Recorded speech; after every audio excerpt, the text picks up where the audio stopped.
জানিস ভূতু, লজেন্স দাদা না এবার পরীক্ষায় ফার্স্ট হয়েছে। ও মা, তাই নাকি? এটা তো দারুণ খবর গো লজেন্স দাদা। এই আনন্দে আমাদের কি খাওয়াবে বলো? আরে ধুর, এসআরকের কথা ছাড় তো। এটা কি ফাইনাল পরীক্ষা নাকি? সামান্য একটা ক্লাস টেস্ট। না না, ওসব বললে চলবে না। ছোট হোক বা বড়, পরীক্ষা তো পরীক্ষাই। বলো বলো, আমাদের কি খাওয়াবে? হ্যাঁ, বলো বলো, আমাদের কি খাওয়াবে? আচ্ছা আচ্ছা, ঠিক আছে ঠিক আছে, কাল আড্ডা দিতে আসার সময় আমাদের দোকান থেকে গরম গরম জিলিপি নিয়ে আসবো, ঠিক আছে? না, মোটেই ঠিক নেই। জিলিপি দিয়ে এত বড় আনন্দ করা যায় নাকি? তুমি বরং সবার জন্য বেশি করে তোমাদের দোকানের স্পেশাল রসমালাইটা নিয়ে এসো। না রে, তোরা আর যে মিষ্টি খেতে চাস তা আমি খাওয়াবো, কিন্তু রসমালাই খাওয়াতে পারবো না রে। আমাদের দোকানে এখন রসমালাই বানানোই হচ্ছে না। রসমালাই বানানো হচ্ছে না মানে? ওটাই তো তোমাদের দোকানের সবচেয়ে হিট মিষ্টি। আসলে যে হালুইকর ওই স্পেশাল রসমালাই বানায় তার মন মেজাজ ভালো নেই, কদিন ধরে দোকানেই আসছে না। রসমালাই বানাবে কি করে? কেন কেন, মন মেজাজ খারাপ কেন? শরীর টরীর খারাপ নাকি? না না, শরীর খারাপ না, আসলে হারান কাকুদের গ্রামে একটা অদ্ভুত ঘটনা ঘটেছে। ভয়ের চোটে সেখানকার লোকজন ঘর বাড়ি ক্ষেত জমি ছেড়ে পালিয়ে যাচ্ছে। হারান কাকুর দাদুও প্রাণের ভয়ে সবকিছু ছেড়ে ছুড়ে এখানে চলে এসেছে। তাই হারান কাকুর মন মেজাজ খারাপ, কদিন ধরে মিষ্টির দোকানে আসছেই না। নিজেদের বাড়ি ঘর ছেড়ে সবাই চলে যাচ্ছে, এটা তো খুবই খারাপ কথা। তা কি অদ্ভুত ঘটনা ঘটছে তুমি কি জানো লজেন্স দাদা? হ্যাঁ, বাবা হারান কাকুর সাথে দেখা করতে গিয়েছিল। হারান কাকু বাবাকে সব বলেছে। কি বলেছে? ওখানে নাকি গত 2 মাস ধরে প্রতি রাতে একজন করে লোক উধাও হয়ে যাচ্ছে। একমাত্র রাজা ছাড়া ওই রাজ্যে আর কোনো মানুষ নেই। কিন্তু এতগুলো মানুষ গেল কোথায়? এভাবে একটা গোটা রাজ্য শেষ হয়ে যাবে তা তো হতে পারে না লজেন্স দাদা। এর তো একটা প্রতিকার হওয়াই দরকার, তাই না? কিন্তু মানুষগুলো কোথায় যাচ্ছে কি হচ্ছে সেসব তো কেউ জানে না ভূতু। আর সমস্যাটা কোথায় সেটা না জানলে প্রতিকার হবে কি করে? আসল সমস্যাটা জানতে হলে আমাদের ওই রাজ্যে যেতে হবে লজেন্স দাদা। তোমাদের তো পরপর 2 দিন স্কুল ছুটি আছে, চলো না আমরা ওখান থেকেই ঘুরে আসি। আমি এক্ষুনি গিয়ে বাড়িতে জানাচ্ছি। ঠিক আছে, তাহলে কাল সকাল ঠিক 8টায় আমাদের ম্যাজিক গাড়ি রওনা দেবে। কেউ দেরি করো না কিন্তু।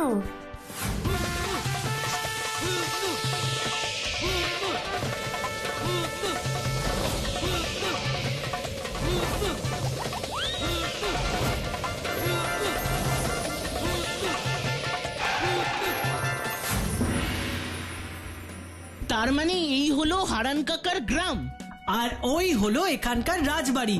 রাজ্যে তো আর কোনো লোকজন নেই, তাই সবকিছু জানতে হলে আমাদের রাজবাড়িতেই যেতে হবে।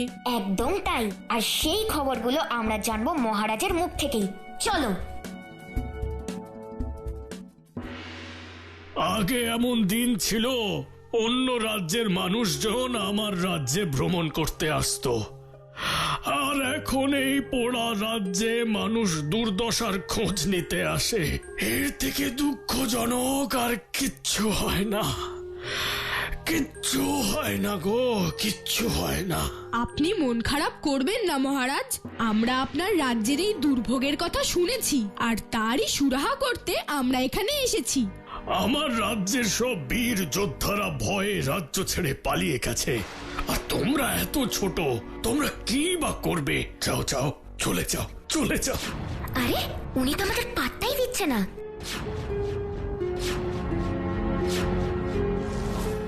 মহারাজ, আমরা ছোট হতে পারি, তবু আমাকে কাজের ব্যাপারে ছোট মনে করবেন না। হ্যাঁ, আপনি চিন্তা করবেন না, রসমালাইয়ের জন্য আমরা সবকিছু করতে পারি। রসমালাই? ওসব কথা বাদ দিন, আপনি আমাদের সবকিছু খুলে বলুন মহারাজ, না হলে আমরা সমস্যাটা খুঁজে বের করতে পারবো না। সমস্যা? সমস্যা তো খুঁজে বের করার কিছু নেই, সমস্যা তো আমি জানি। সমস্যা জেনেও সমাধান করছে না, কেমন রাজা রে বাবা। লজেন্স দাদা, তুমি সমস্যাটা জিজ্ঞেস করো তো। করছি। কিছু বলছো তুমি? মহারাজ, কিছু করতে পারবো কিনা জানি না, তবে এত দূর থেকে এসেছি তো আপনাকে সাহায্য করার জন্য। যদি ব্যাপারটা আমাদের খুলে বলেন। বেশ, আমিও এই দুঃখের কথা চেপে রাখতে রাখতে হাঁপিয়ে উঠেছি।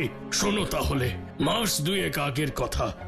হঠাৎ করেই প্রতি রাতে একজন করে প্রজা উধাও হতে শুরু করলো। প্রজারা ভয়ে রাতে আর বেরোতো না, তাই একদিন ঠিক করলাম আমি নিজে আসল সমস্যাটা খুঁজে বার করব। আর তাই সেদিন রাতের অন্ধকারে কাউকে কিছু না জানিয়ে আমি রাজপ্রাসাদের বাইরে গিয়ে লুকিয়ে রইলাম আর দেখলাম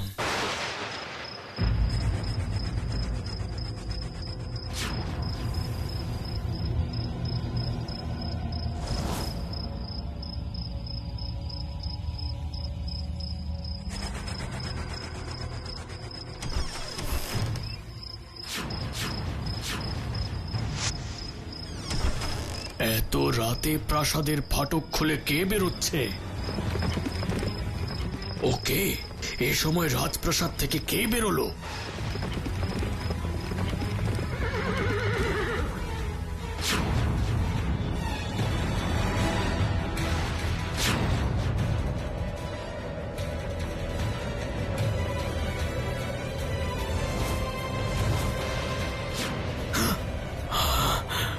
মণিমালা।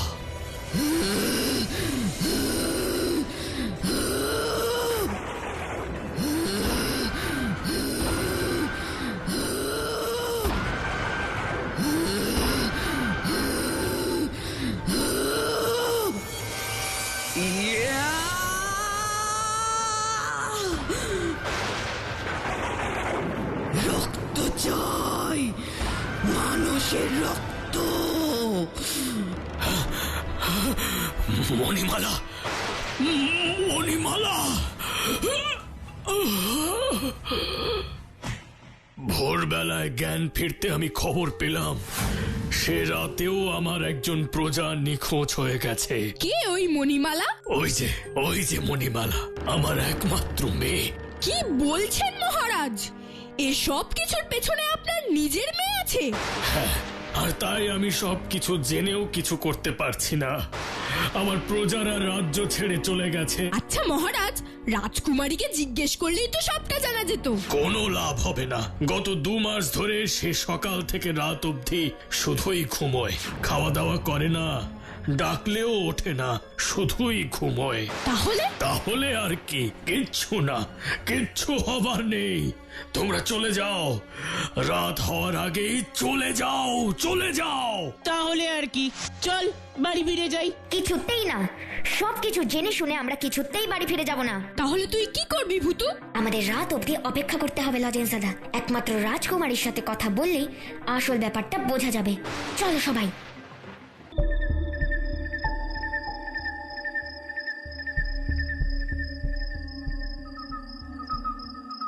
উফ, এখানকার মশাগুলো দেখছি মণিমালার থেকেও কম যায় না। সুযোগ পেলেই রক্ত খেতে আসে। উফ, আহ। আই গাব্বু, চুপ চুপ, কেউ আসছে।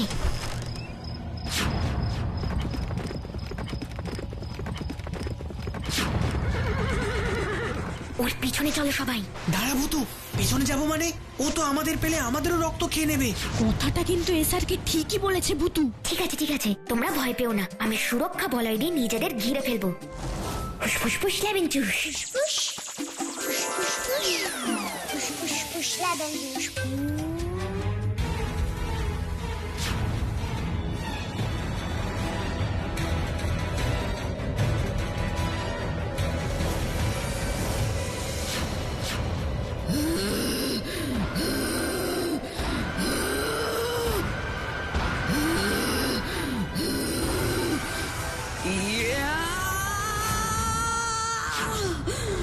ভূতু, ওই দেখ।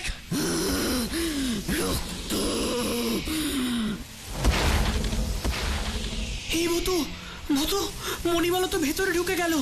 আবার কাউকে? চিন্তা করিস না, গ্রামে তো কেউ নেই, কিচ্ছু হবে না। এই ভূতু, চল এখান থেকে, আমার তো দেখেই ভয় লাগছে। চল। চল মানে আমরা সবকিছু ঠিকঠাক না করেই পালিয়ে যাব? ঠিকঠাক করবো বলেই তো যেতে হবে। চলো বলয়, রাজপ্রাসাদের বাইরে নিয়ে চলো।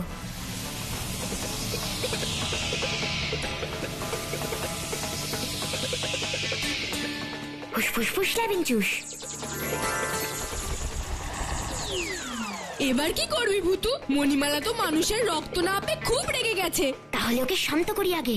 কিন্তু কিভাবে? ও যা চায় তাই দিয়ে। কিন্তু ও তো রক্ত চায়, সেটা দেওয়া কি ঠিক হবে? একদম ঠিক হবে না, কিন্তু তার বদলে যদি আমরা ম্যাজিক আঙুরের রস এনে রাখি তাহলে কেমন হবে? কিন্তু ম্যাজিক আঙুরের রস খেলেই তো ম্যাজিক হয়ে যাবে। কি ম্যাজিক হবে রে ভূতু? শোনো লজেন্সাদা, ওই ম্যাজিক আঙুরের রস খেলেই রাজকুমারী আমাদের সব কথা বলে দেবে, আর তারপর 3 দিনের জন্য ঘুমিয়ে থাকবে। কিন্তু তাতে তো আর রাজকুমারী সুস্থ হয়ে যাবে না। রাজকুমারীকে সুস্থ করার উপায়টা আমাদের ওই 3 দিনের মধ্যেই বের করতে হবে। দাঁড়ো, এবার আঙুরের রসটা আনি। ফুসফুস লেবেন চুস, ম্যাজিক আঙুরের রস, ও ম্যাজিক আঙুরের রস, তুমি শিগগিরই চলে এসো তো প্লিজ, প্লিজ প্লিজ প্লিজ।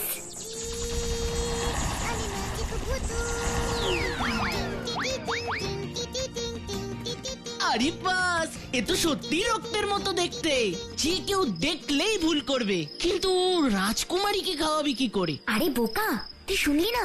আলো ফোটার আগেই রাজকুমারী প্রাসাদে ফিরে যায়, তার মানে আর একটু পরে এখান দিয়েই ফিরবে, আর রক্ত ভেবে নিজের থেকেই এই ম্যাজিক আঙুরের রসটা খাবেন।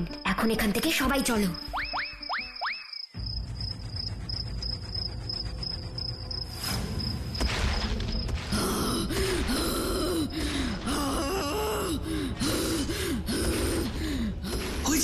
ওই যে রাজকুমারী চলে এসেছে, ওই যে। রক্ত, রক্ত, আমার খাবার, আমার খাবার, আমার খাবার। চলো শিগগিরই। রাজকুমারী, তোমরা কারা? আর আমার এত ঘুম কেন পাচ্ছে? লজেন্স দাদা, ও ঘুমিয়ে পড়ার আগে সবটা জিজ্ঞেস করো। ঘুমোবেন রাজকুমারী, কিন্তু তার আগে আমাদের বলুন তো আপনার এরকম অবস্থা কি করে হলো? সে তো অনেক কথা। তবু আমাদের বলুন, আমাদের জানাটা দরকার।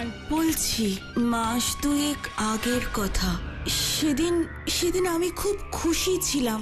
বাবা ঠিক করেছিল আমার মাথায় রাজমুকুট তুলে দেবে।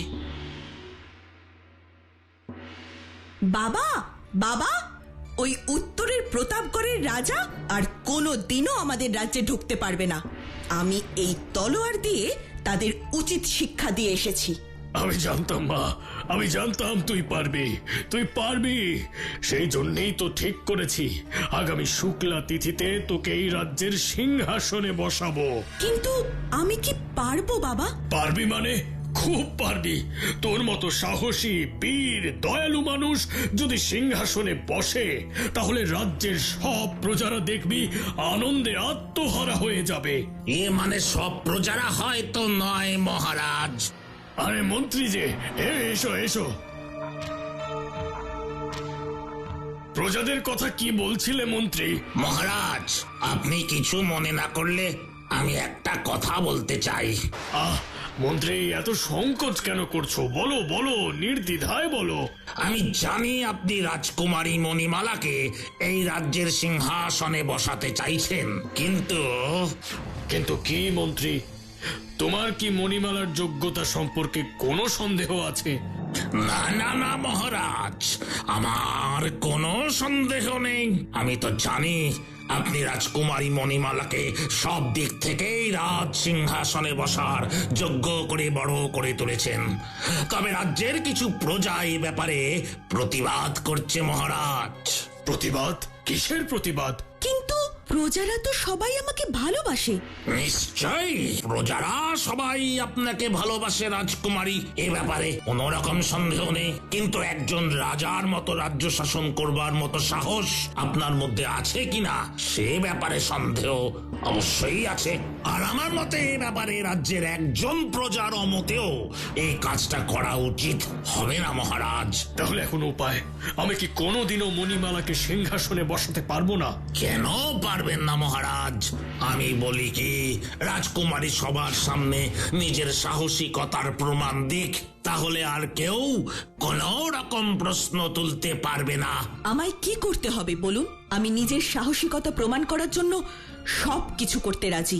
বেশ, তাহলে আমি বলি কি, আমাদের রাজ্যের দক্ষিণ সীমায় যে পাহাড়টা আছে রাজকুমারী, ঘোড়া ছুটিয়ে আপনি সেই পাহাড়ের দ্বিতীয় গুহাটার ভেতর থেকে একবার ঘুরে আসুন, তাহলেই হবে। শুধু এটুকুই?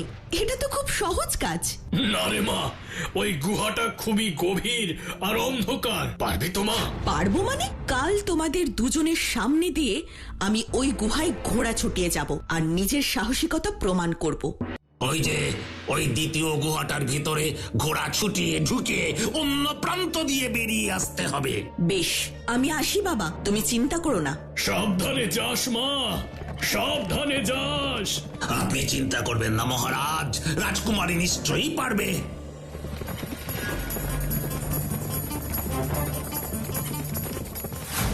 ফিরে এলাম আমি, কিন্তু তারপর থেকেই আমার এই জীবন শুরু হলো। কিন্তু ওই গুহার ভেতরে কি হয়েছিল রাজকুমারী? মনে নেই, আর আমার কিচ্ছু মনে নেই, কিচ্ছু না। দরকার নেই লজেন্স দাদা, আমি নিজে গিয়ে দেখে আসছি ওই গুহার ভেতরে কি আছে। আর আর রাজকুমারীর কি হবে? চিন্তা করিস না, সূর্য উঠলেই রাজকুমারীর রূপ বদলে যাবে। তখন মহারাজ রাজকুমারীর খোঁজে এলে ওকে বলো রাজকুমারী এখন 3 দিন টানা ঘুমাবে। 3 দিন পরে সম্পূর্ণ সুস্থ হয়ে জেগে যাবে। ঠিক আছে, তুইও সাবধানে যাস ভুতু। চিন্তা করো না, আমি যাব আর আসবো। কে তুমি? কে চাও এখানে? তুমি আমায় দেখতে পাচ্ছ? তার মানে তো তোমার খুব শক্তি। আমার নাম ভূতু। এখানে এসেছো কেন? আর বলো না, সে এক কাণ্ড। এই গুহার উত্তর দিকে যে রাজ্য আছে না, সেই রাজ্যের রাজকুমারীর এই গুহাটাতে ঢুকে একটা কঠিন রোগ হয়েছে। তাই আমি জানতে এসেছি এখানে সেদিন কি হয়েছিল। রাজার বড় অহংকার ছিল মেয়েকে নিয়ে, তাই না? এখন সেই রাজার মেয়ে পিশাচ হয়েছে। তার মানে আপনি সবকিছু জানেন সাধু বাবা? জানি মানে? আমি তো ওই মেয়েকে পিশাচ বানিয়েছি। আপনি? কিন্তু কেন? কারণ হলো মহারাজ, অনেক দিন আগে আমি একবার রাজপ্রাসাদে গিয়ে মহারাজের কাছে দক্ষিণা হিসেবে 7টা গ্রাম দিতে বলেছিলাম আর রাজকোষের 4 ভাগের 1 ভাগ সম্পত্তি চেয়েছিলাম। তাই মহারাজ আমায় অপমান করে তাড়িয়ে দিয়েছিল। তখনই আমি ঠিক করেছিলাম ওই রাজাকে আমি উচিত শিক্ষা দেবই দেব। আর তারপরে যেদিন ওই রাজ্যের মন্ত্রী নিজে থেকে আমার কাছে সাহায্য চাইতে এলো। আমি জানি আপনিও মহারাজের উপর রেগে আছেন, তাই আপনি যদি ওর মেয়েটাকে একটু যত্ন করতে পারেন। আমার না হয় মহারাজের ওপরে রাগ আছে, কিন্তু তুমি কেন রাজকুমারীর ক্ষতি করতে চাইছো সেটা আগে শুনি। কেন থাকবে না বলুন তো সাধু বাবা? রাজার কোনো ছেলে নেই। আমি ভেবেছিলাম আমার ছেলেটাই এই রাজ্যের রাজা হবে, কিন্তু তা তো হচ্ছে না দেখছি। উনি তো নিজের মেয়েকে সিংহাসনে বসাবেন ঠিক করেছেন। তাই বলছি আপনি যদি... বাস, আর বলতে হবে না। দক্ষিণ সীমায় যে পাহাড় আছে, আগামীকাল সকালে আমি সেই পাহাড়ের 2য় গুহায় থাকবো। তুই যেভাবেই হোক রাজকুমারীকে কাল সকালে ওই গুহাতে পাঠাবি, বাকিটা আমি বুঝে নেব।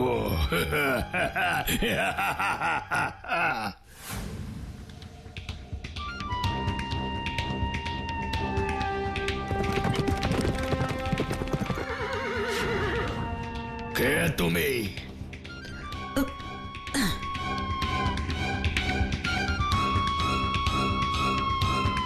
আমি এই রাজ্যের রাজকুমারী মণিমালা। আমায় আশীর্বাদ করুন, আমি যাতে সবার প্রত্যাশা পূরণ করতে পারি। আমি তোকে অভিশাপ দিচ্ছি, এই গুহা থেকে বেরোনোর পর থেকে তুই একটা পিশাচিনী হয়ে যাবি, পিশাচিনী হয়ে যাবি। না গুরুদেব! আপনি একজন সন্ন্যাসী হয়ে একজন নিরীহ মানুষের সাথে এরকম করলেন?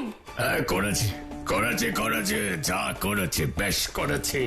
না, মোটেই বেশ করেননি। আর আপনি এক্ষুনি আপনার অভিশাপ ফিরিয়ে নেবেন। অসম্ভব! একজন সন্ন্যাসীর মুখের কথার দাম বোঝো? একবার যে অভিশাপ বেরিয়ে যায় তার থেকে আর মুক্তি নেই, আর মুক্তি নেই, আর মুক্তি নেই। তাই বুঝি? তাহলে এক কাজ করি, তোমার ওই দামি মুখের কথাটুকু থাক, নড়াচড়া করে আর লাভ নেই। ফুসফুস ফুসলাবেন চুস। সাধু বাবার শরীর ও সাধু বাবার শরীর, তুমি শক্ত পাথরের মতো হয়ে যাও তো প্লিজ, প্লিজ, প্লিজ, প্লিজ।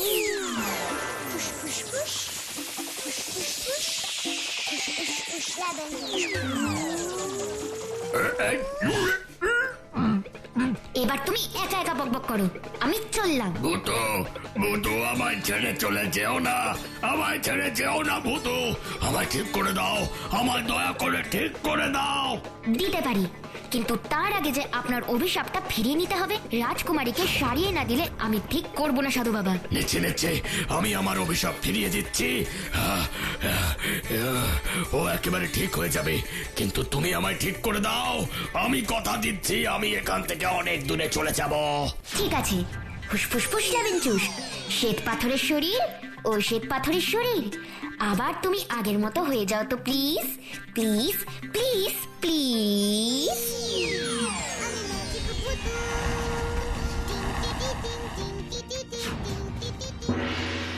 রাজকুমারী মণিমালা পুরোপুরি সুস্থ হয়ে উঠেছে শুনে আমরা খুব খুশি হয়েছি মহারাজ। এসব তো তোমাদের জন্যই হয়েছে। তোমাদের যে আমি কি বলে ধন্যবাদ দেব তা আমি জানি না। তবে আগামী শুক্লা পঞ্চমীতে আমি মণিমালার রাজ্যাভিষেক করব। সেদিন কিন্তু তোমাদের সকলের নিমন্ত্রণ রইল, আর সেদিন তোমাদের জন্য একটা উপহার থাকবে। উপহার টুপহার পরে হবে, আগে বলুন তো মহাভোজের রসমালাই থাকবে তো? রসমালাই? লজেন্স দাদা, ওকে এক্ষুনি থামাও গো, না হলে উপহারে হয়তো এক গামলা রসমালাই চেয়ে বসবে। কি ঠিক বললাম না ছোট্ট বন্ধুরা?